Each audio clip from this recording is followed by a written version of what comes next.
Bonjour à tous et bienvenue sur Perfior, l'oasis de vos finances personnelles. Ici, on parle d'argent sous toutes ses formes pour vous permettre d'améliorer vos capacités d'obtention, mais surtout de rétention d'argent. De nos jours, il est de plus en plus facile de se faire de l'argent, surtout grâce à Internet. Car des activités qui n'étaient pas accessibles autrefois le sont désormais et facilement en plus. Aujourd'hui, nous allons aborder l'une d'entre elles et je suis sûr que cela va vous intéresser. Il s'agit du trading des particuliers. Allez, c'est parti!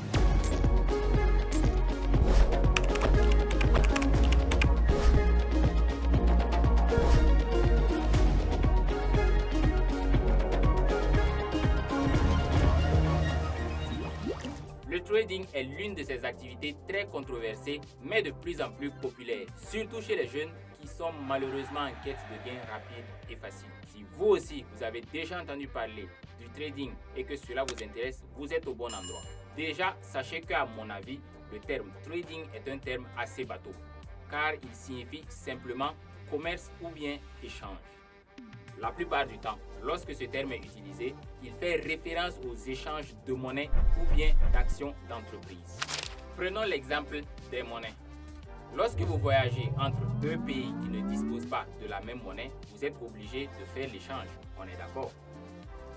Cependant, en fonction de la variation de valeur de l'une ou l'autre des monnaies, à votre retour de voyage, lorsque vous devrez refaire l'échange, vous pourrez vous retrouver avec plus ou moins d'argent dans votre monnaie de départ avec le même montant.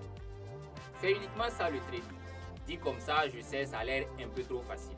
Mais qu'on le veuille ou pas, c'est ce simple principe qui est appliqué à grande échelle dans l'activité de trading. Et c'est aussi valable pour les actions d'entreprise, les crypto-monnaies, les indices boursiers, etc. Si vous êtes capable de prédire la variation de valeur d'un actif financier, alors vous pouvez réaliser des profits considérables. N'oubliez pas cependant que ce sont uniquement les banques et certaines institutions financières qui sont habilitées à faire ce genre de transactions monétaires particulières.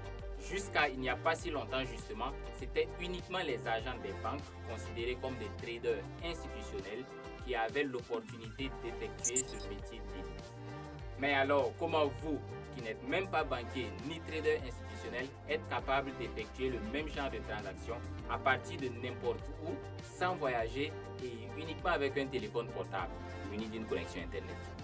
Il existe des institutions spécialisées appelées brokers par lesquelles les particuliers comme vous et moi devons passer pour réaliser la même chose. Considérez que ce sont des banques auprès desquelles vous inscrivez en tant que trader pour pouvoir faire vos échanges et ces institutions en échange prennent des commissions que vous réalisez des gains ou non. Bon, comme il s'agit juste d'une introduction, on va s'arrêter là pour aujourd'hui. Nous allons développer au fil des vidéos comment débuter dans le trading, comment bien se former et plus encore. Ne vous inquiétez pas, ça va arriver très vite. Sur ce, je vous laisse et à bientôt dans une prochaine vidéo. Arrivederci.